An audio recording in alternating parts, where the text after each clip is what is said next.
channel. Today we're going to bake chocolate chip cookies. These cookies aren't just any cookies. These cookies are from a recipe that was given to me as a wedding gift, actually. And they are some of the best chocolate chip cookies I think I've ever made. We've made them a lot of times. They're very easy. The kids love them, but they have a couple different ingredients in them that I think that's what makes them the best cookies. But we'll show you how to make them. Let's go bake them. So to start off this recipe, Ambry's gonna grab us butter, brown sugar, white sugar, and an egg. So the brown sugar we use is homemade. We have a video on that actually that Ambry did. You can check that out, or I can link it down in the description box. But it's super easy to make, so everyone should make it. Now, a tip about butter. So right before I was about to make this, I thought the butter was frozen. So what I do if I forget to take it out of the freezer, I just cut it up into little pieces with a really sharp knife and wait like 15 minutes and it's ready to go. So you can use it from frozen, you just have to wait like 15 minutes. But thankfully I had some in the fridge, and it's way easier to make if you can get room temperature butter. You do not want to get it too soft. One of my girls, careful, don't kick that. One of my girls asked me one time if they could melt it. You don't want to melt your butter. Your cookies will not turn out. They'll be flat like pancakes. So don't do that. Before we start anything, we're going to turn the oven on to 350. Good job.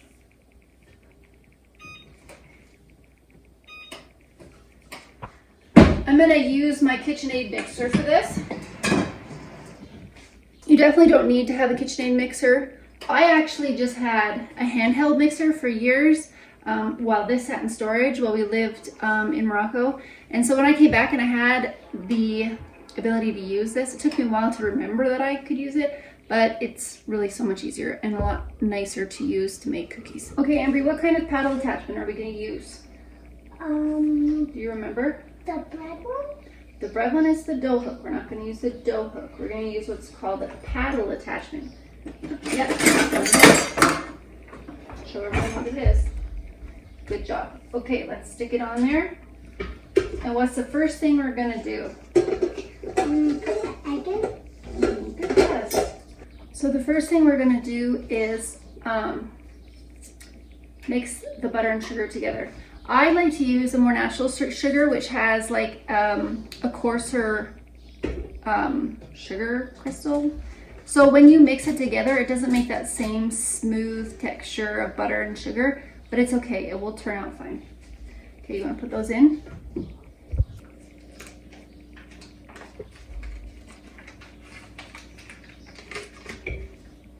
So we are doubling this recipe. I can put the recipe down in the description box also. We're doubling this because we are actually going on a camping trip next weekend for a swim team meet. So it's not going to be your typical camping trip. It's going to be for a swim team. So I'm trying to make some snacks and things that we can bring so we don't just have to buy everything and potentially things that are maybe not as nutritious for us. So even though this is cookies, they're homemade cookies, so we are going to bring those. Maybe we need to turn this around here. Then I can actually see what you're doing. Okay. Now we're going to put the sugar in. 1 cup. We need 1 cup of sugar.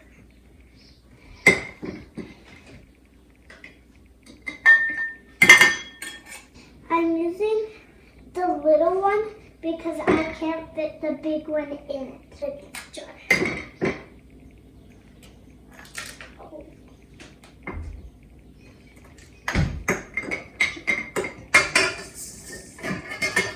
Big mess.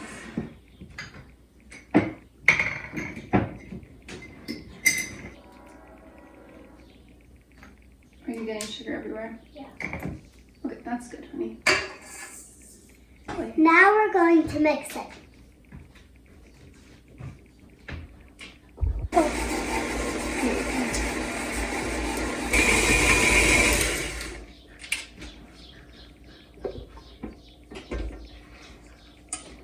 gonna show them. Okay, let's put it back. Now what do we have to do? Now we're going to put the egg in.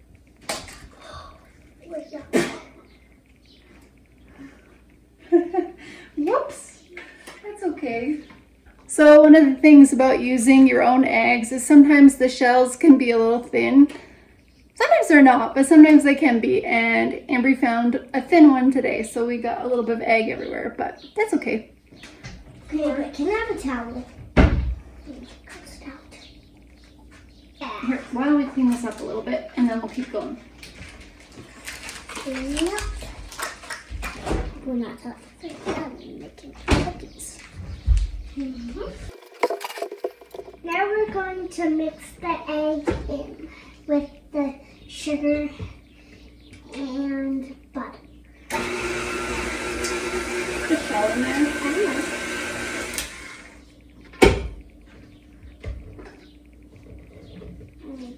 I don't know. Usually when I do cookies with my kids, well actually anything that involves eggs, I always double check that they didn't get any shell in there. And I didn't do it this time, so I thought I heard like a shell sound, but I don't see anything, so I think we're good. Now we're going to put in the most important ingredients. Normally in a chocolate chip recipe, we use vanilla. But in this one, we're gonna use almond flavor.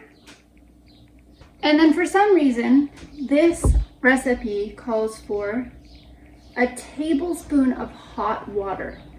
And I have no idea why, but it seems to make all the difference. So we add a tablespoon of hot water at this point. Well, actually it'll be 2 because we're doubling the recipe. So we need 2 teaspoons of vanilla and 2 teaspoons of almond. So we gotta find the teaspoon. Here's the teaspoon.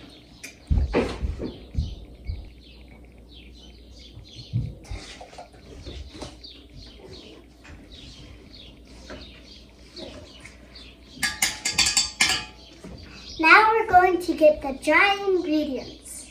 The dry ingredients in this recipe are pretty standard. We have flour, salt, baking soda, and then chocolate chips. And you can put in nuts in these cookies if you want. So we'll put probably walnuts in half of them. But of course we'll put chocolate chips in all of them, right? Okay, so Ambry's gonna go get the flour.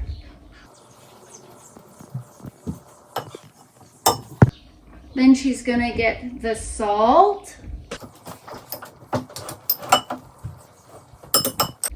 And the baking soda and the chocolate chips and nuts. Now we're going to mix the flour, salt, and baking soda.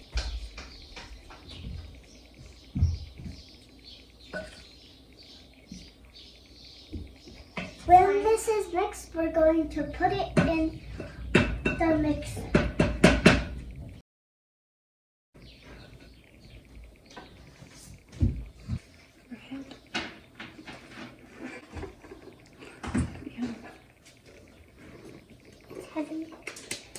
Now we're going to mix it.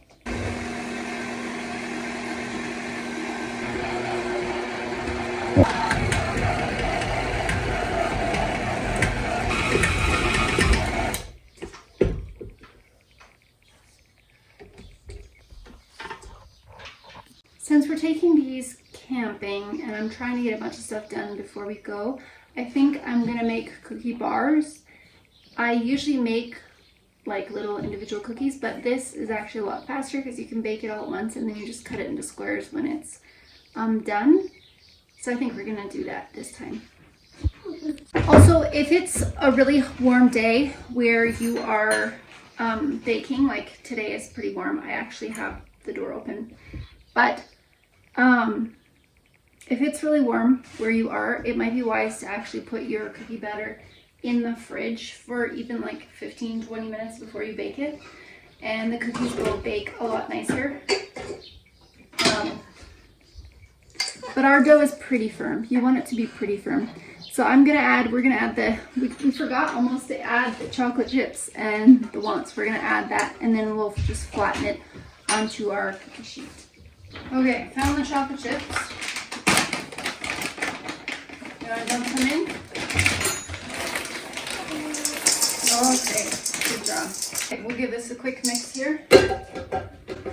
And then we're gonna flatten it out, flat.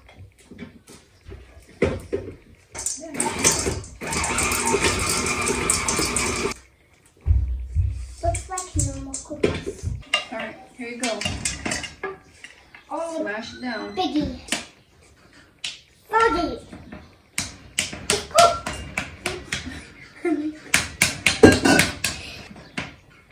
I also want to get blue.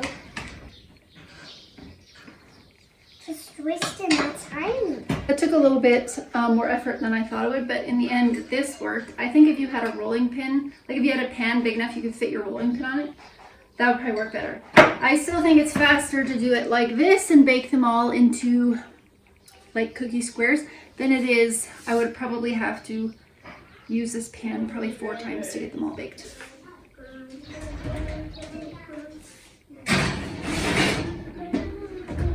Now I'm setting my timer.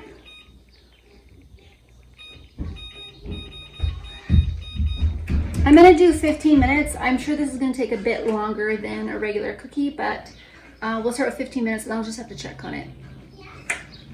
So I noticed that the squares, like the middle wasn't cooking as well and the outside was getting kind of brown. So I actually just lowered the temperature of the oven to 300 and I put it on for another 10 minutes and I've just been watching it. So far it was on 350 for about 20 minutes and now it's been on 300 for about 10 minutes and it should be done. It's looking pretty good. I'll show you.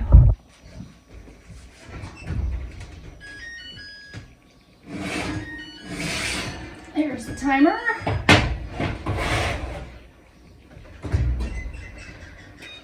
You see the outside is kind of browned and the inside I can feel that it's done. And I'm gonna let it sit here and cool. I'll probably set another timer for like 10 minutes.